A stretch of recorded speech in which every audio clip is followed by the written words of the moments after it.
द्रौपदी मुर्मू संथाल आदिवासी से बिलोंग करती हैं और ये वही आदिवासी हैं जो फ्रीडम फाइटर कान्हा बिलोंग करते थे, जिन्होंने 1855 में अंग्रेज़ों के खिलाफ विद्रोह किया था।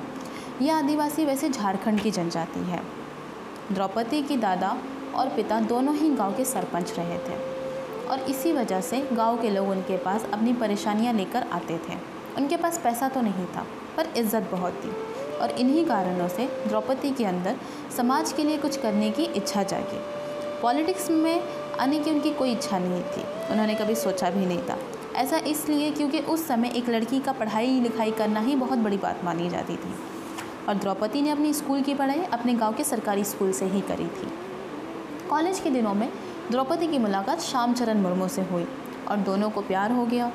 द्रौपदी के पिता इस रिश्ते के खिलाफ थे, लेकिन द्रौपदी ने अपने पिता से कह दिया था कि वो शादी करेंगी तो श्याम से ही करेंगी और श्याम जी भी उनके पिता को मनाने के लिए उनके गांव में 3 दिन डेरा डालकर बैठ गए। तब द्रौपदी मुर्मू जी के पिताजी ने रजामंदी दे दी और दोनों की शादी हो गई। ग्रेजुएशन के लिए भुवनेश्वर गई थी द्रौपदी मुर्मू जी। पढ़ाई पूरी होने के बाद द्रौपदी जी को उड़ीसा में ही बिजली और सिंचाई विभाग में एक क्लर्क की नौकरी मिल गई। ये उनकी पहली नौकरी थी। इसके बाद कुछ साल काम किया और राजनीति की ओर मुड़ गई। 1997 में परिषद का चुनाव जीता था और उसके बाद 2000 में उड़ीसा की मंत्री भी बनी थी। अब बढ़ते हैं उनकी कुछ निजी ज़िंदगी में। द्रौपदी मुर्मू जी ने 4 बच्चों को जन्म दिया था। उन्हें सबसे पहले बेटी पैदा हुई थी, जो कि जन्म के साथ ही उसका देहांत हो गया। फिर उन्हें 3 बच्चे थे, 2 बेटे और 1 बेटी। 2009 में उनके एक हंसते खेलते परिवार को किसी की नज़र लग गई। उनका एक जवान बेटा, उसका इंतकाल हो गया। अभी वो इस सदमे से उभरी ही नहीं थी कि तब तक 2013 में उनके दूसरे बेटे का भी देहांत हो गया। इस सदमे को उनके पति नहीं झेल पाए और अगले ही साल वो भी चल बसे। इन सब चीज़ों से द्रौपदी मुर्मू जी डिप्रेशन का शिकार हो गए। डिप्रेशन वो बीमारी है जो दिखाई नहीं देती है, लेकिन सबसे घातक होती है।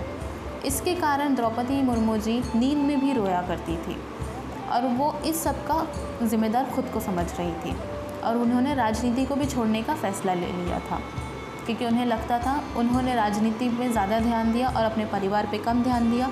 इस कारण उन बच्चे उन्हें छोड़कर चले गए। उनके किसी अपने ने उन्हें कहा था कि ब्रह्मा कुमारी आश्रम जाएं, वहाँ जाकर उन्हें अच्छा लगेगा। इससे पहले भी उन्हें कई बार ये सलाह दी गई थी, लेकिन उन्हें लगा था कि बाकी सभी आश्रमों की तरह ही ब्रह्मा कुमारी आश्रम भी होगा, इसलिए वो अब तक वहाँ नहीं गई थी। लेकिन इस बार उन्होंने सोचा कि ठीक है, हम वहाँ चलते हैं। वहाँ जाके उन्हें बहुत ही अच्छा महसूस हुआ। वो लोगों की मदद करते हुए उन्हें इस बात का एहसास हुआ कि जीना है, मरना तो नहीं है, और उनके लिए जीना है जो अभी है, जिनके लिए हम कुछ कर सकते हैं। क्योंकि हम जब दूसरों की सहायता करेंगे, दूसरों का दुख कम करेंगे, तभी हमारा अंदरूनी हमारा दुख कम होगा।